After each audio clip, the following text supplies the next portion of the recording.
Hi, నా పేరు Praveena, wellness coach and wellsense community. So మనలో చాలామంది ఏంటంటే హెల్త్ని బాగా నెగ్లెక్ట్ చేస్తాం.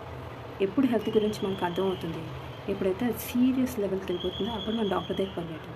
సో మన బాడీ మనకి చాలా సిగ్నల్స్ ఇస్తుంది. అంటే పెయిన్స్ ద్వారా, లేకపోతే వెయిట్ పెరగడం ద్వారా చాలా సిగ్నల్స్ ఇస్తుంది. ఏదో డిఫరెన్స్ ఉంది మీ బాడీలో, you need to do something, weight పెరుగుతున్నారు, చెక్ చేసుకోండి, ఇవన్నీ చెప్తూ ఉంటుంది. But we ignore all those signals.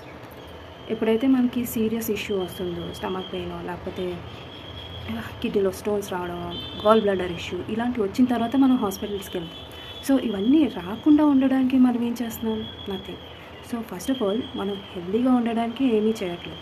మన బాడీ గురించి మనం ఫస్ట్ అర్థం చేసుకోవాలి. దాని తర్వాత హెల్తీగా ఉండాలంటే ఏం చేయాలి అది కూడా మనం అర్థం చేసుకొని హెల్తీ లైఫ్ స్టైల్ లీడ్ చేస్తే ఫ్యూచర్లో మనం హాస్పిటల్ చుట్టూ పరిగెట్టాల్సిన అవసరం రాదు.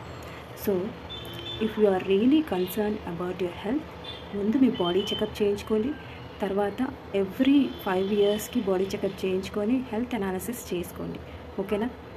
ఇన్ కేస్ మీకు హెల్ప్ కావాలంటే నన్ను అడగండి. ఓకేనా? Thank you and stay healthy.